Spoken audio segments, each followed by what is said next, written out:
بسم اللہ الرحمن الرحیم۔ السلام علیکم ورحمۃ اللہ وبرکاتہ۔ معزز سامعین و ناظرین، جادو ایک معروف نام ہے جو ہر معاشرے میں بخوبی جانا جاتا ہے۔ اسلام میں تو جادو کرنا بہت بڑا جرم اور کفر کی ایک قسم ہے، لیکن ایک زمانے میں یورپ میں بھی جادو کو سنگین جرم سمجھا جاتا تھا، جس پر جادوگروں کو سزائے موت بھی دی جاتی تھی۔ پاکستان قوم کا بڑا طبقہ جادو ٹونے پر یقین رکھتا ہے، اور قرآن مجید اور سنت نبوی نے جادو کی اقسام اور ان کا حکم بیان فرمایا ہے۔ ناظرین، جادو کسے کہتے ہیں اور یہ ہوتا کیسے ہے؟ آج کی اس ویڈیو میں جادو کے بارے میں ایسی ہوشربا باتیں جو آپ نے پہلے نہ سنی ہوں گی بتائی جائیں گی، جنہیں جان کر آپ جادو کے برے اثرات سے بچ سکتے ہیں۔ ناظرین، جادو کو جادو اس لیے کہا جاتا ہے کہ اس کے اسباب چھپے ہوتے ہیں، اور اس لیے کہ جادوگر ایسی پوشیدہ اشیاء سے کام لیتے ہیں جن کی بنا پر لوگوں پر خیال اور اثر اور عمل و حقیقت کو چھپانے اور ان کی آنکھوں میں دھول جھونکنے میں کامیاب ہو سکیں، انہیں نقصان پہنچا کر ان کے مال وغیرہ کو چھین سکیں۔ وہ ایسے طریقے استعمال کرتے ہیں جو کہ عام طور پر سمجھ میں نہیں آ سکتے، اور اسی لیے رات کے آخری حصہ کو سحر کہتے ہیں، کیونکہ اس میں لوگ غفلت میں اور حرکت میں کمی ہوتی ہے، اور پھیپڑے کو بھی سحر کہتے ہیں کیونکہ یہ جسم کے اندر چھپا ہوا ہوتا ہے۔ جادو کا شرعی طور پر معنی یہ ہے کہ جو جادوگر لوگوں پر خلط ملط کرتے ہیں اور انہیں تخیل پیش کرتے ہیں تو اسے دیکھنے والا حقیقت تصور کرتا ہے، حالانکہ اس کا حقیقت سے کوئی تعلق نہیں ہوتا۔ جیسا کہ اللہ تبارک و تعالیٰ کا ارشاد ہے، کہنے لگے اے موسیٰ، یا تو پہلے ڈال یا ہم پہلے ڈالنے والے بن جائیں۔ جواب دیا کہ نہیں، تم ہی پہلے ڈالو۔ اب تو موسیٰ علیہ السلام کو یہ خیال گزرنے لگا کہ ان کی رسیاں اور لکڑیاں ان کے جادو کے زور سے بھاگ دوڑ رہی ہیں۔ پس موسیٰ علیہ السلام نے اپنے دل میں ڈر محسوس کیا۔ ہم نے فرمایا کہ خوف نہ کر،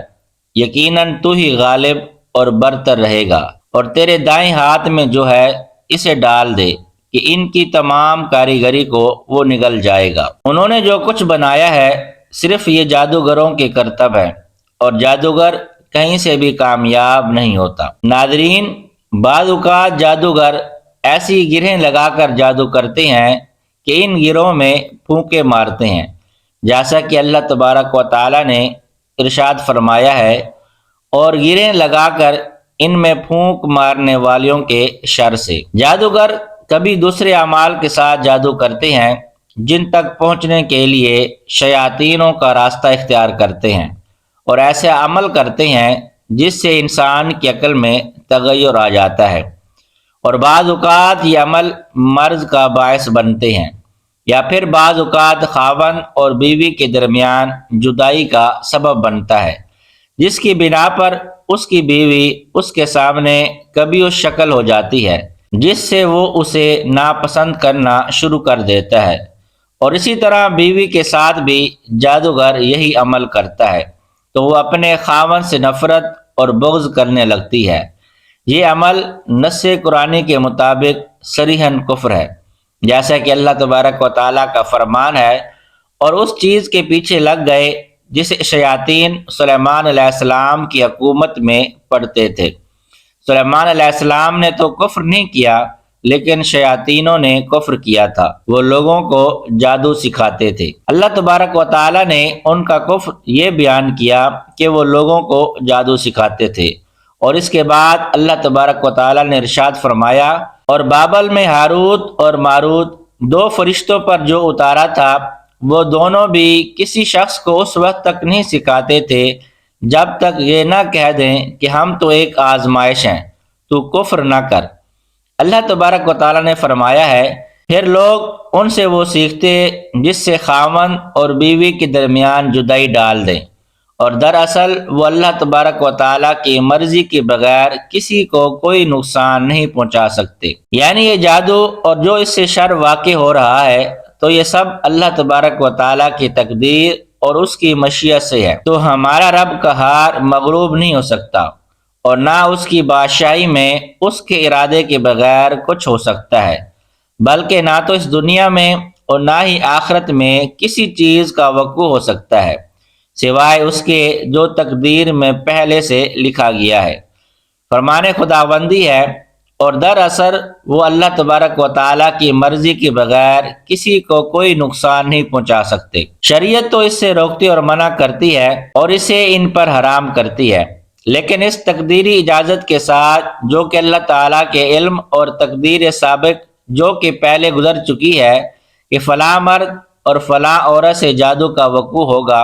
اور یہ جادو فلاں مرد پر اور فلاں عورت پر ہوگا، جس طرح کی یہ تقدیر بھی لکھی جا چکی ہے کہ فلاں آدمی قتل کیا جائے گا اور فلاں کو یہ بیماری ہوگی اور اس ملک میں مرے گا اور اسے اتنا رزق ملے گا اور یہ غنی ہوگا یا فقیر، تو یہ سب اللہ تبارک و تعالیٰ کی مشیت اور تقدیر سے ہے۔ جیسا کہ اللہ تبارک و تعالیٰ کا فرمان ہے، بے شک ہم نے ہر چیز کو ایک مقررہ اندازے پر پیدا کیا ہے۔ اسی طرح ایک اور مقام پر اللہ تعالیٰ ارشاد فرماتا ہے،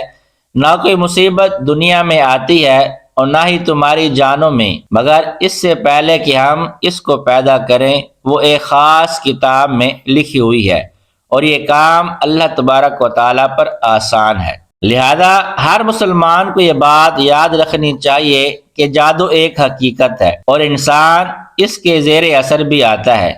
لیکن جو لوگ ایمان میں مضبوط ہوتے ہیں وہ اللہ پر یقین رکھتے ہیں، کیونکہ جادو نظر کا دھوکہ اور بہکاوا ہے جس کا علاج آیات قرآنی سے کیا جاتا ہے، اور وظائف پڑھنے والوں پر جادو کا مہلک اثر نہیں ہوتا۔ ناظرین، روایت میں ہے کہ لبید بن عاصم یہودی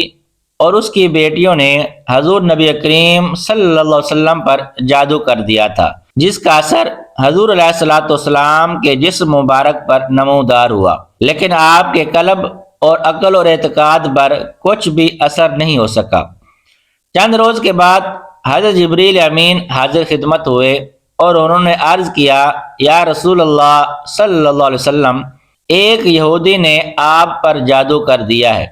اور جادو کا جو کچھ سامان ہے وہ فلاں کنویں میں ایک پتھر کے نیچے دبا دیا گیا ہے۔ حضور علیہ الصلوۃ والسلام نے حضرت علی المرتضی رضی اللہ تعالیٰ عنہ کو بھیجا، تو انہوں نے کنویں کا پانی نکال کر پتھر اٹھایا تو اس کے نیچے سے کھجور کے گھابے کی تھیلی برآمد ہوئی۔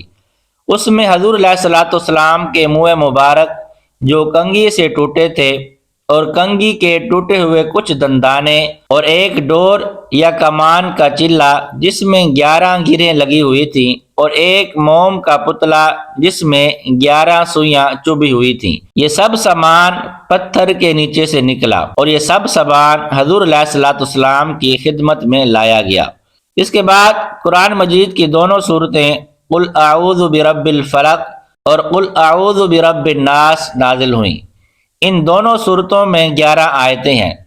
ہر ایک آیت کے پڑھنے سے ایک ایک گرہ کھلتی جاتی تھی، یہاں تک کہ سب گریں کھل گئیں اور حضور علیہ الصلوۃ والسلام بالکل شفا یاب ہو گئے اور جادو کا سارا سامان زیر زمین دفن کر دیا گیا۔ ناظرین، قل اعوذ برب الفلق اور قل اعوذ برب الناس، یہ دونوں صورتیں جن و شیاطین اور نظر و بد اور تمام امراض خصوصاً جادو ٹونے کا مجرب علاج ہیں۔ ان کو لکھ کر تعویذ بنائیں اور گلے میں پہنائیں اور ان کو بار بار پڑھ کر مریض پر دم کریں اور کھانے پینے اور دواؤں پر پڑھ کر پھونک ماریں اور مریض کو کھلائیں پلائیں۔ انشاءاللہ ہر مرض خصوصاً جادو ٹونا دفع ہو جائے گا اور مریض شفا یاب ہو جائے گا۔